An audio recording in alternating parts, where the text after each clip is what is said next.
Sorry. Good morning, everyone. Oh, this isn't hot, right? Just No, me. it's in the air. Thank you. Sorry, I didn't want to make things explode. Good morning, everyone. How was the social last night? It was good? Great. I can see by the little kind of spotty seats that some people really enjoyed the social last night. So that's what it's there for. So we're going to start out and do a little spiel for the community meeting.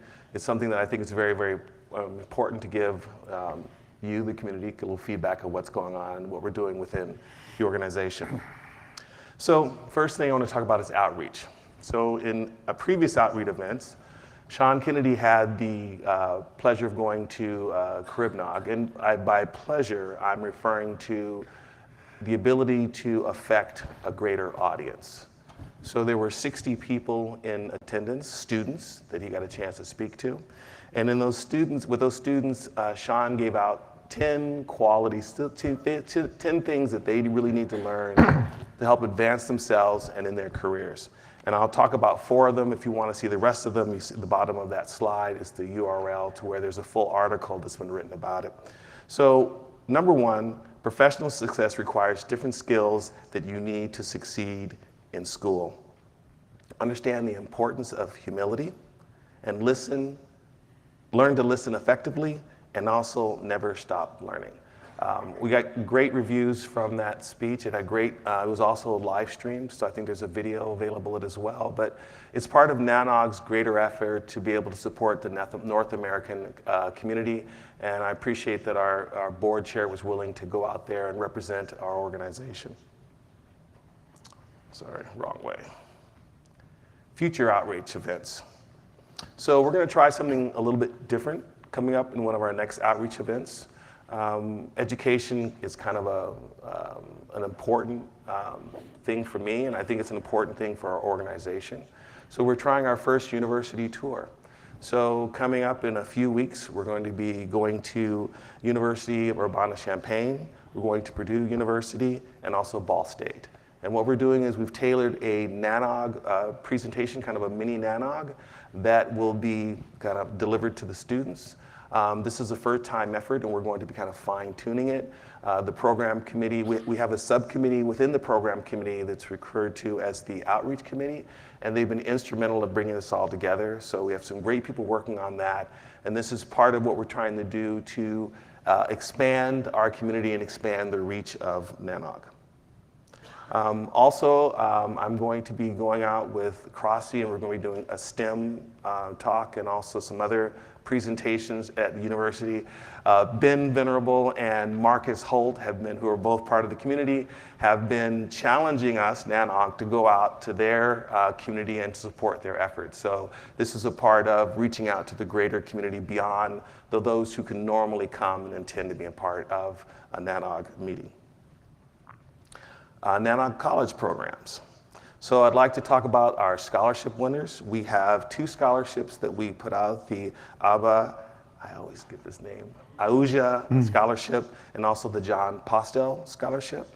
These scholarships go out to those within academic community who are trying to, better themselves, and we get a series of applicants that come in. We have a panel that's part of a committee that evaluates them.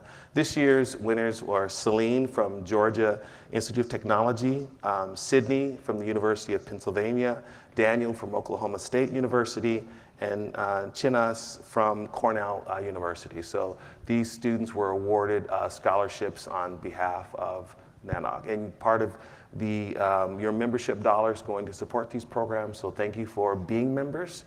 Thank you for supporting these programs. And for those of you who are not members, this is what we're trying to do with that support that you give us in membership. We're trying to reach out to those who are in need, trying to support those who need to know more about what's going on within our community, and supporting the efforts of others. So membership does benefit a greater community beyond just us. The NANOG College Emergence Students, the NCI program. We have 3 universities representing, and each of those universities have 5 students plus a faculty member that comes and supports them. We have students from University of Colorado Boulder, from Ball State University, and also George Mason University. It's a great opportunity to have the students here. I've been talking to them, and they've really, really enjoyed their time. We also, at the last meeting, we did Brandy and Lee, who are part of the NANOG staff, have been interviewing them. If you go to NANOG Stories, there is a video there that you can see the interviews of their experience and what they got of being at a NANOG meeting. And we're also doing it at this meeting as well. So we're going to be documenting how this experience of the students are, hopefully as a means to get more students engaged and more colleges engaged in the program. Community. So let's talk about things related to our community itself. NANOG Stories. I said earlier about the interview for the students, and also when Sean Kennedy was in Cribnog, we write articles about this. So they're designed to keep our community informed. They talk about highlights of NANOG outreach. They recognize outstanding achievements for those within our community. It drives traffic to our NANOG website to boost CEO. Right now, on average, we have about 3,000 unique visitors who come to the NANOG website on a monthly basis. Currently, since the launch of our new website, there are 13 articles that have been published. So take the time, go through and look at some of the articles, and I'm sure you'll find things of interest. We've also released a community survey. There are surveys that go on within each of these meetings that talk about the talks and how things happen in each day. We released a greater survey to our community, and the purpose of that survey is so that we can get guidance as we move NANOG forward. We want to understand what our community and our members feel are important to them to help us guide us as we move to the future.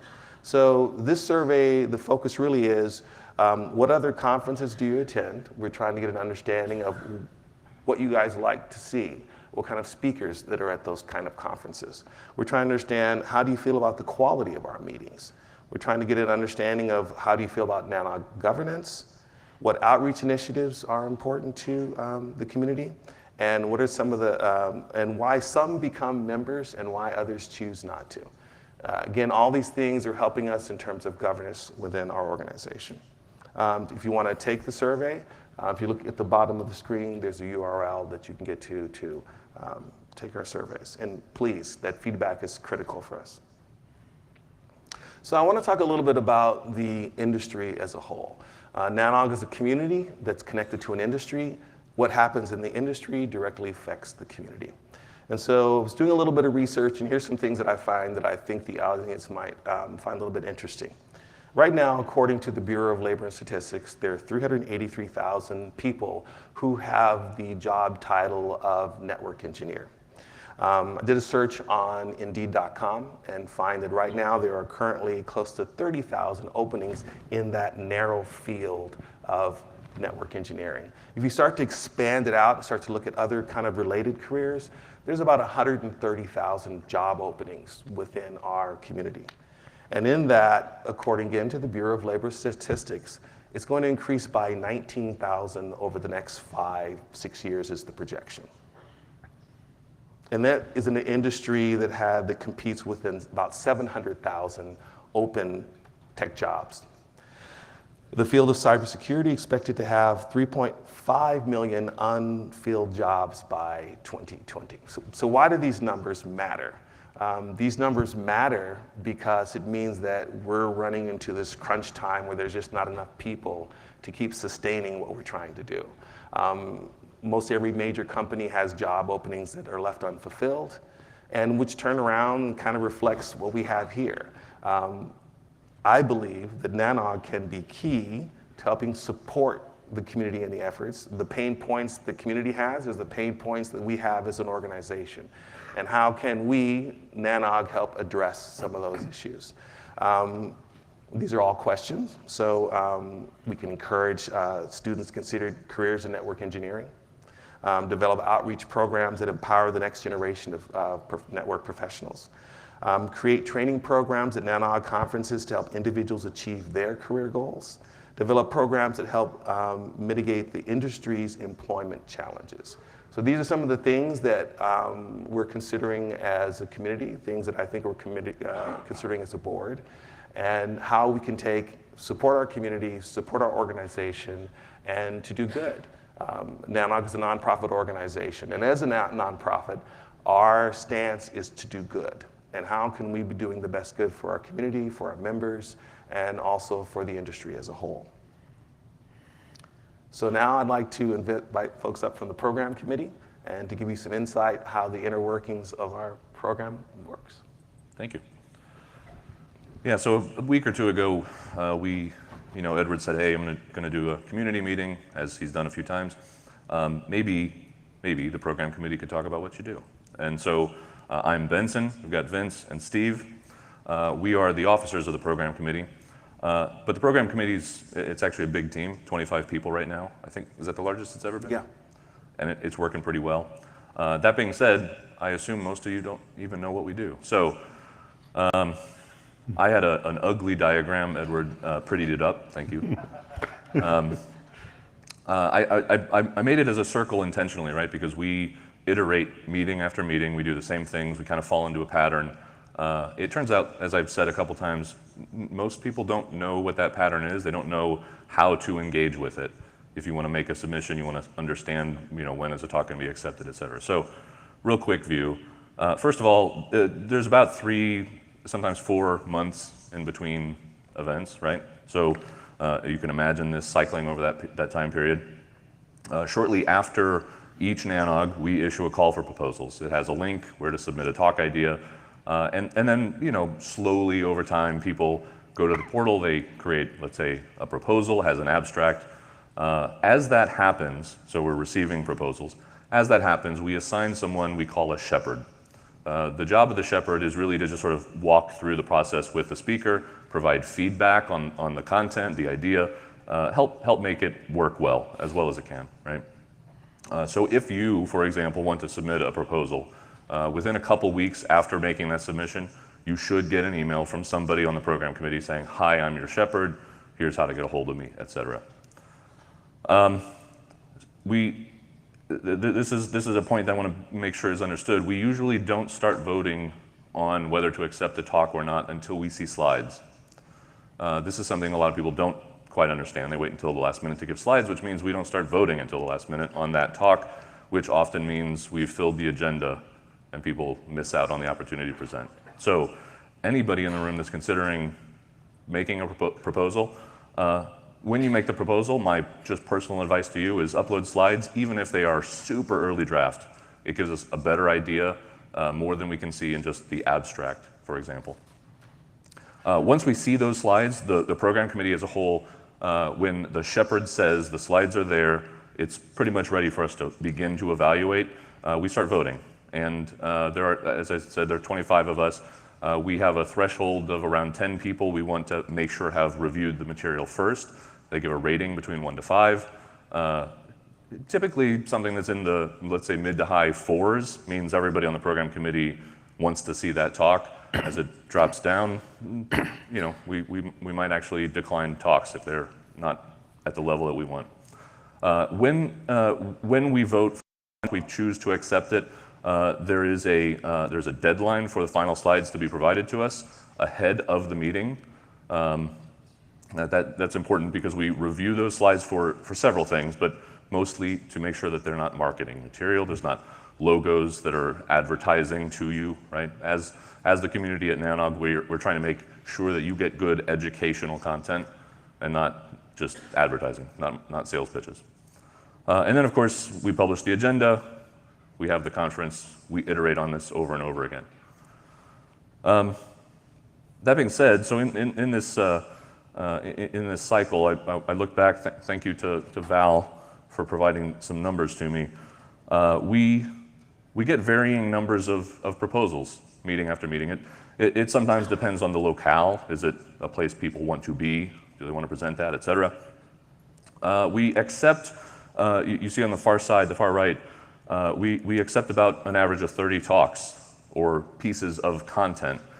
Some of these are like 2-hour-long tutorials. Some of these are 10-minute lightning talks, right? It's everything in between. So that number is, it is what it is. We decline about half of the talks that people propose to us.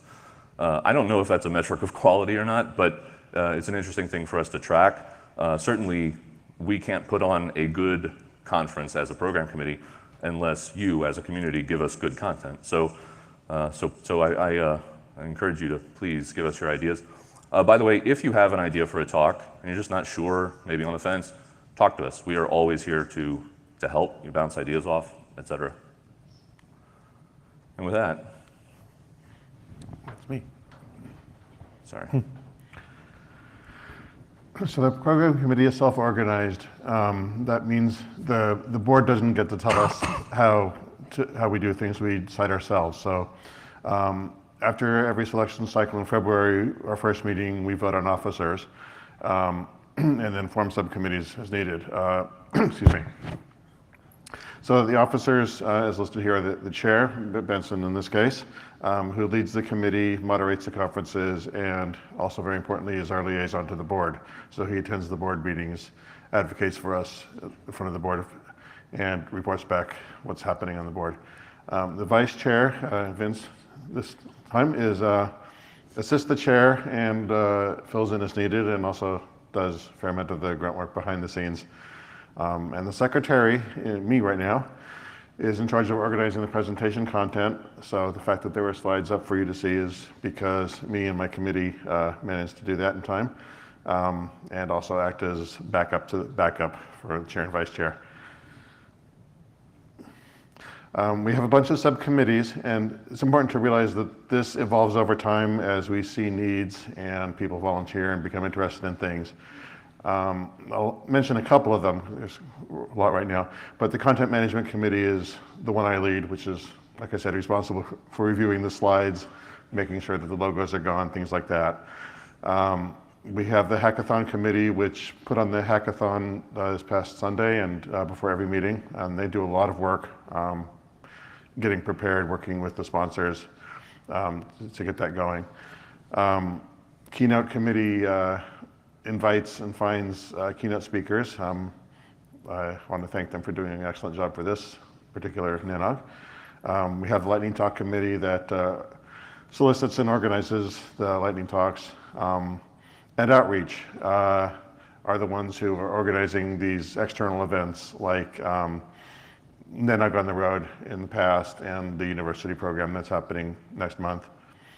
And finally, the Women in Tech subcommittee, which put on the lunch yesterday and is busy trying to figure out okay, sorry, the thing's looking in front of me. Trying to figure out how the Women in Tech events should evolve. There was a survey yesterday, I believe, in the lunch, so if you have opinions, please fill it out or talk to the Women in Tech leaders. Okay, now it's Vince's turn. I'm just going to go over real quickly on how to volunteer and give back to the community. Every February at the NANOG conference, you can do self-nomination or nominate someone else to the program committee. The actual selection is done by the board though, but again, if you have any interest, want to know more about the responsibilities, come up to any one of us that are on the program committee and we can give you a little bit more details. The actual deliverables or what you do on the program committee as far as volunteering is attending talks, actually helping solicit and get content up on stage. We also asked to have them serve a 2-year term, and we all understand that we have a day job, and this is a volunteer work. Realistically, maybe 10 hours to 12 in the next 12 weeks coming up to a meeting is what we are expecting people to volunteer their time for. And it's very important. So again, if you have any interest, please come up to us. There's a link there for a little bit more detail. That's good. It. No. Yeah. Is that 10 hours a week or 10 hours for those 12 weeks? For those 12 weeks. The question was, is that 10 hours a week or 10 hours for the 12 weeks? And it is the latter. Thank you. That being said, there are jobs and tasks that can take more time. Certainly the three of us, and especially recently Steve, as the person responsible for content, puts in a lot of time. I But just didn't want people to get scared at No, do not be scared. If you want to join the program committee and you can bring your time and focus, it's going to be useful, whether it's 10 hours or 120 hours, whatever.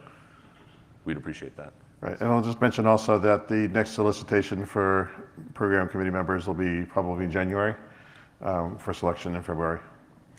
And now we'd like to open up to anyone have any questions regarding the program committee, myself, or the board in general. So if the mics are open, if you'd like to come and ask a question, we're happy to try our best to answer it. If you do not come up to the mics, I'm assuming we're doing an amazing job and we can keep doing it.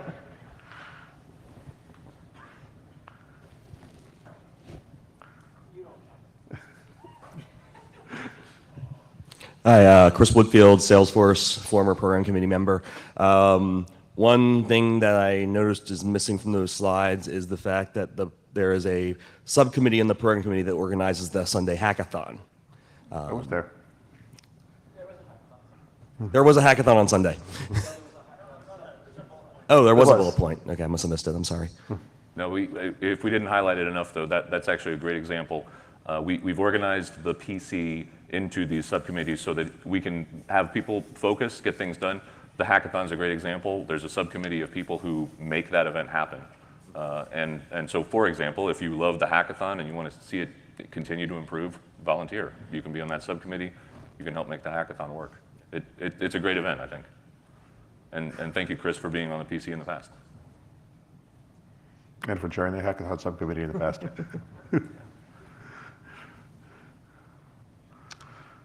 Okay, there's no other questions. We will step down. Thank you for your time. Thank you, everybody. Thank you.